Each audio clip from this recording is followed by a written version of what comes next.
According to rumour, a former international footballer had a clause put in his contract banning him from travelling into space. It's true, Stefan Schwarz tells The Athletic, recalling the negotiations that took him from Sunderland to Valencia in 1999. I would have loved to go into space. It was my agent's idea. When we were discussing the contract, Moonraker, the James Bond movie, was on television. It was a film I liked. My agent said, let's get this contract done and we'll go. But then Sunderland got to hear about it and they weren't so keen. Around the millennium, it was widely thought we were all going to be flying halfway to the bloody moon within 2 or 3 years. Stefan was very much into the idea.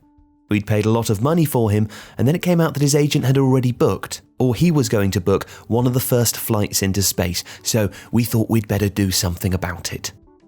As unusual clauses go, it compares with the no-biting stipulation that Barcelona inserted into Luis Suarez's contract, or Ronaldinho's request for a clause allowing him 2 nights out a week when he joined Flamengo, or the strange story of Mario Balotelli having a good conduct clause at Liverpool that entitled him to a £1 million bonus if he avoided getting 3 red cards in 1 season. For Stig Inge Bjørnebye, Liverpool wanted to make sure the Norwegian, a keen ski jumper in his youth, stayed off the slopes. In all the contracts it was written that you cannot take part in dangerous sports, Bjørnebye says. I didn't go ski jumping after that, I never breached the contract. Approaching the end of the transfer window, another anecdote might explain why it can take several months to arrange a top-level transfer, and even longer sometimes when it comes to persuading a player to agree a new contract. Just consider the story that Frank Clark, the former manager of Nottingham Forest, tells about one of his players requesting around 50 clauses in his proposed new deal. Lars Bohinen, another Norway international, wanted 6 return flights to Oslo every year, Clark wrote in his autobiography. He wanted the club to find a job for his wife and pay her medical insurance.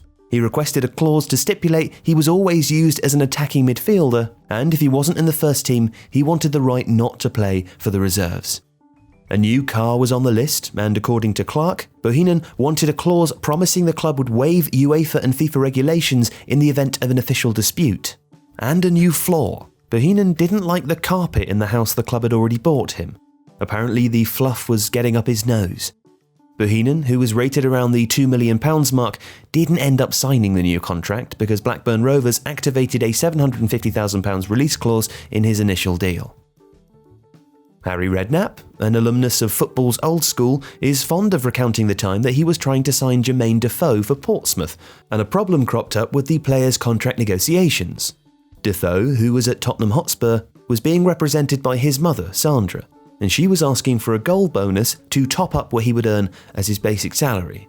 As Redknapp tells it, the Portsmouth manager tries to be as polite as possible. Mrs. Defoe, Jermaine is costing us £12 million and he will be earning £50,000 a week. What do you think we're paying him for?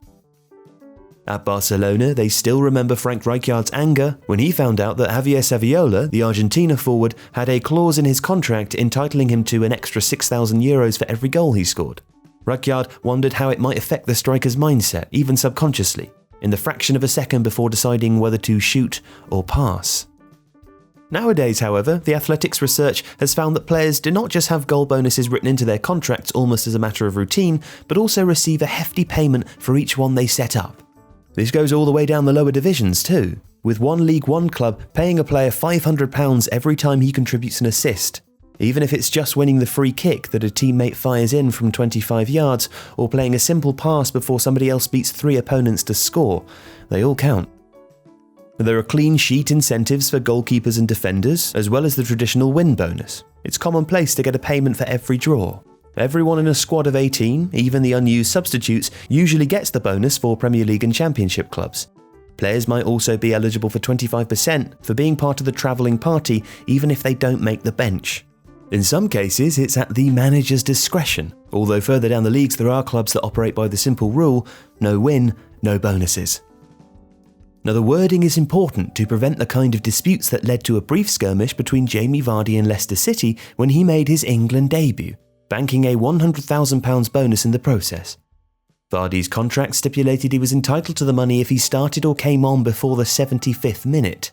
The confusion was that he entered the play after 74 minutes and 3 seconds, and strictly speaking, that was the 75th minute.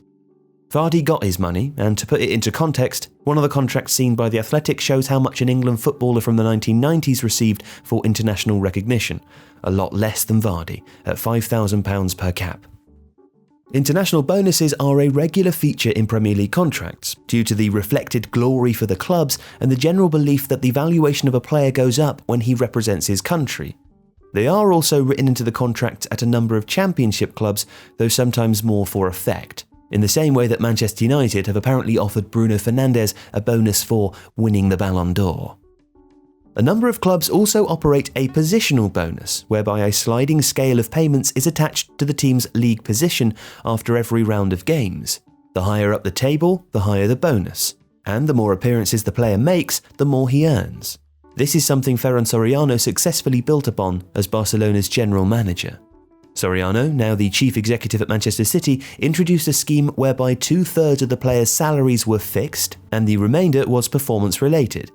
Any player who appeared for 45 minutes or more in 60% of the matches was entitled to bonuses up to £1.1 million at the end of the season, whereas anybody who fell below that line got a reduced amount.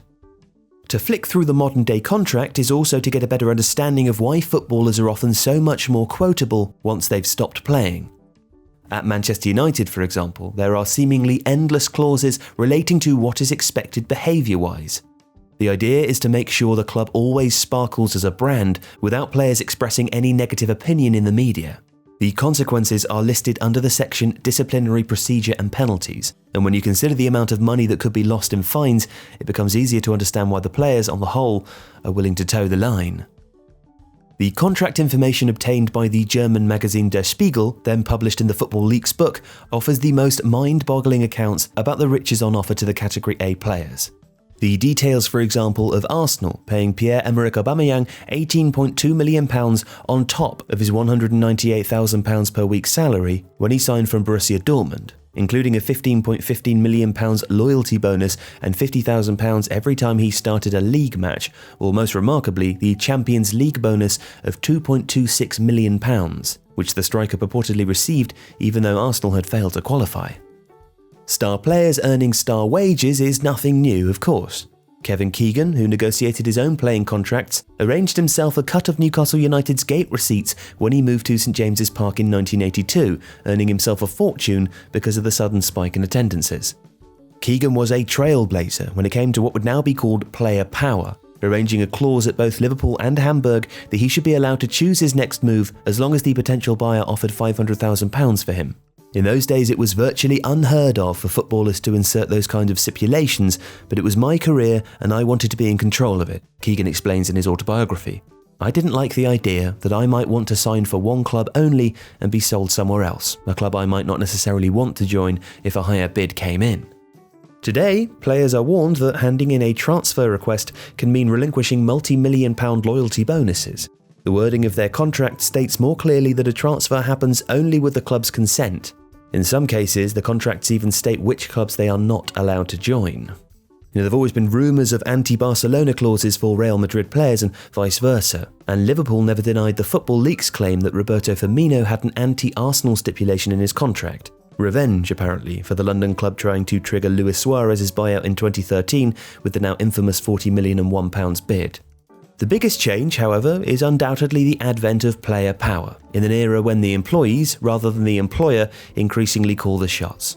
This is apparent in all sorts of ways, not least Carlos Tevez once having a clause at Manchester City that he should always be their best paid player, automatically due an increase if anyone joined on higher wages. Yet it isn't always about vast sums of money, and sometimes it is actually quite charming to see what's inside those documents, signed off by the club secretaries and attached to a copy of the Football Association's rules on working with intermediaries. In July 2018, West Ham signed 2 Dutch players, Esme de Graaf and Tess Elmidag, for their women's team. They too wanted to have contracts moulded in their own needs, starting their new lives in London, and they each asked for a bicycle. The script for this video, written by Daniel Taylor, was originally featured on The Athletic, the best place to read about football online. Whether it's more behind-the-scenes insight, dedicated local reporting about your team, or rich storytelling from around the world, you'll find it all in one place. And if you want to read more from the excellent Daniel Taylor, you can read his exclusive column every Sunday on The Athletic. Get a 7-day free trial by visiting theathletic.co.uk/Tifo Football and get 50% off if you choose to sign up for an annual subscription. To support Tifo, support The Athletic. Thank you for watching.